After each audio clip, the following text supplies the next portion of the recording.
माया का 3 रूप होता है,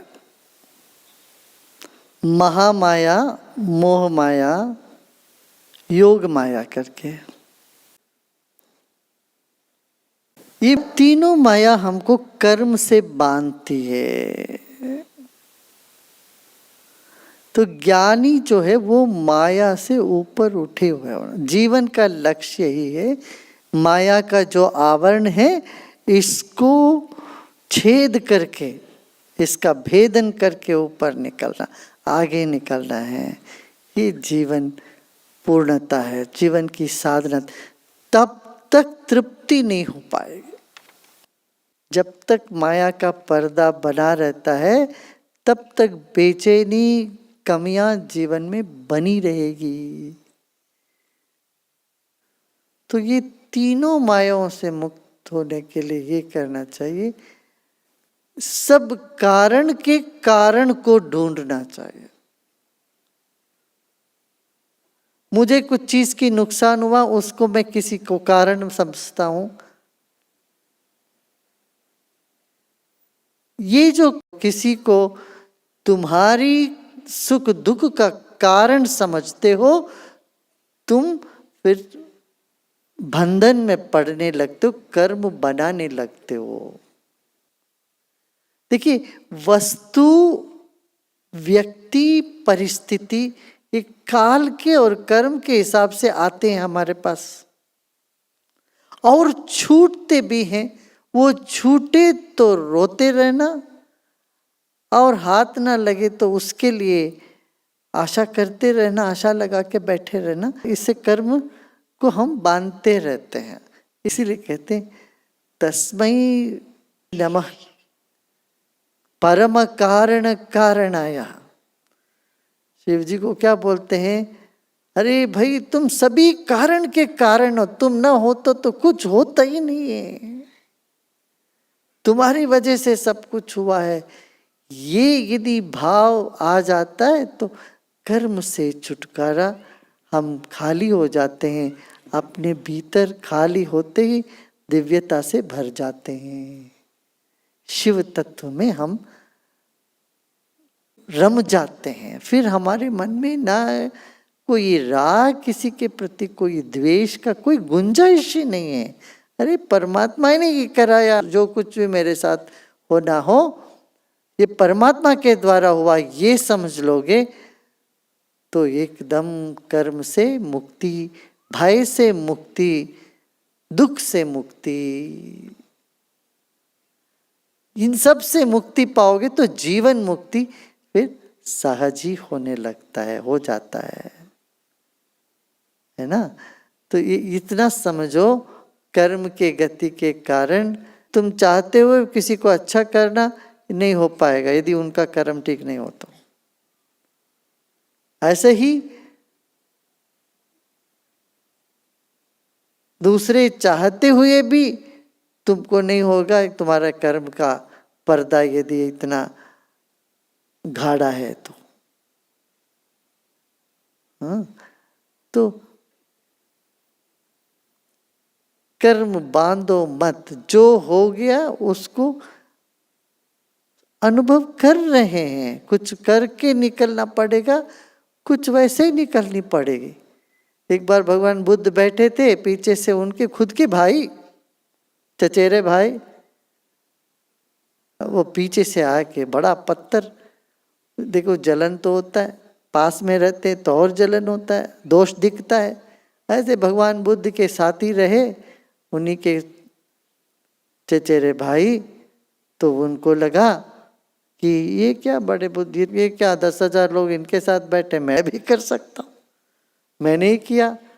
जो अक्सर चीज़ों को संयोजन करते हैं उनको ये सिर पे चढ़ जाता है, लगता है अरे मैंने ही सब संयोजन किया इसका, ऐसा भाव होता था। तो फिर 2-4 लोग उनको उकसाने वाले भी होते हैं, ऐसे 4-5 लोग जुड़ गए थे। वो द्वेष का बीज, हल्का सा बीज उनके चारों ओर के लोग पानी वानी दे दिए, वो बड़ा वृक्ष बन गया। फिर वो एक बार पीछे से गया, बुद्ध ध्यान में बैठे थे, इतना बड़ा पत्थर वहां से धकेल दिए 4 लोग मिल करके। वो बुद्ध के बिल्कुल 2 इंच बाल बचे, बुद्ध उनके सामने गिर पड़ा। तो अपने गुरु के प्रति ऐसे कोई करता है तो बाकी लोगों का तो खून खलता है। सब लोग, इतना गुस्सा आया लोगों को।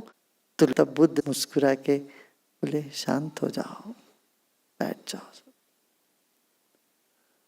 बुद्ध ने कहा, कभी कुछ कर्म होगा भाई,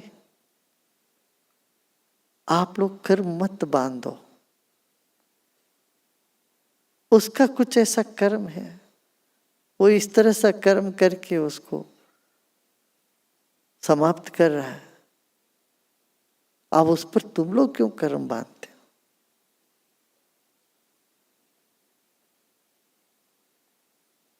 बुद्ध को तो पत्थर ने कुछ नहीं किया, क्योंकि वो सब कर्म से बाहर हो चुके थे, उनको कुछ नहीं उसका असर पड़ा। दूसरे जो गलती करते हैं, मगर उस गलती को तुम अपने मन में लेके तू गूंजते रहते हो उसको। जितना तुम उसको गूंजते रहते हो अपने मन में, तुम उतना तुम भी कर्म बनाते रहते हो। नहीं तो ये चेन रिएक्शन होता है, उसने मेरे को ये किया, मैं उसको ये करूंगा, उसने ये किया, मैंने ये करूंगा। तो ये सिलसिला चलता चला जाता है, फिर ये श्रृंखला खत्म ही नहीं होगी। फिर कर्म को समाप्त करो, मन में इन चीजों को आने न दो। जो तुम्हारा वो तुम्हारे पास आएगा, रहेगा। उसे भोग किए बिना तुम जा नहीं सकोगे। उपभोग तुमको जो मिलना, भाई हमको कुछ चीज नहीं मिला इसी ना हमको गुस्सा आता है, या हमको कोई चीज गाली गलौज मिली इससे गुस्सा आता है ना। सो कोई स्थान किसी ने हमारा छीन लिया तो गुस्सा आ गया। अरे भाई, जो तुम्हारी है वो चाहे इंद्र भी आए तो तुमसे नहीं छीन पाएगा, वो तुमको मिलेगा ही है। ये मन में दृढ़ता से ये बिठा देना चाहिए। इसी को आत्मनिष्ठा बोलते हैं। आत्मनिष्ठा माने क्या? मुझे कोई कर्म नहीं बांधना, भूतकाल को ऐसे ले लेना है, मेरे साथ जो होना तो वही हुआ, हो गया, चलो उससे मैं संतुष्ट, उससे मैं कोई दुखी नहीं। वर्तमान में दुखी करने के लिए सिर्फ भूख और प्यास ही है, और कुछ नहीं। नींद, भूख प्यास नींद ना हो वर्तमान में, बच्चे रोते हैं। मगर जो तुम दुखी होते हो वो भूतकाल की घटनाओं को अपने मन में ढोते ढोते ढोते दुखी होते हो। क्या? तस्मै नमः परम कारण कारणाय। सब कारण के कारण तुम हो प्रभु ईश्वर, तुमको नमन, तुम्हें बार बार नमन करता हूं। अब देखो कितनी प्रसन्नता उमड़ाती है, हाँ? सारी सिद्धियां आगे आने लगती है। इस समझ के बिगाड़ तुम 20 बार बैठ के प्राणायाम करो, कुछ भी करो, कुछ नहीं फायदा होने वाला। आदि शंकराचार्य खुद बोलते हैं कि यदि ये निष्ठा नहीं है, ज्ञान में इतना समझ नहीं है, तो ये सिर्फ नाक को पीड़ा देने की बात होती है। 20 बार नाक पकड़ के कुछ भी करो, ये नाक को पीड़ा है बोलते। हाँ जी, मैंने साधना कर ली, और क्या चेहरे देखो तो नाराजगी, गुस्सा, द्वेष, अफसोस, ये सब होता है। छोड़ ये सब।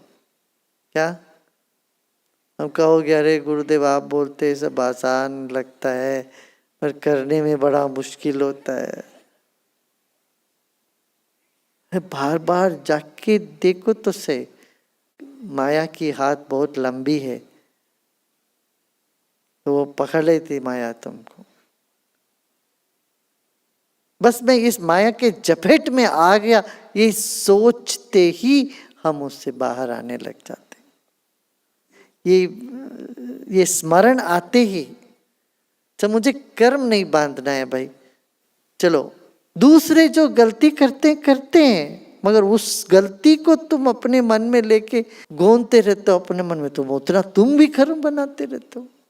या कन्नड़ में एक कहावत है, मारदोर पापा आड़दोर बायली अंत, माने जो पाप करता है वो कहाँ चली जाते, जो बोलता है उनके मुंह में चली जाती। माने हम अपने मन को इन चीजों से दूर रख के, यही साधना है। साधना मैंने सिर्फ बैठ के आंख बंद करके ध्यान करते रहो जो अभी, ये नहीं है साधना। साधना माने मन की तरलता, मन में किसी चीज को ठहरने नहीं दिया, भूतकाल की वो सब चीजों को प्रसन्नता से लेके आगे बढ़े।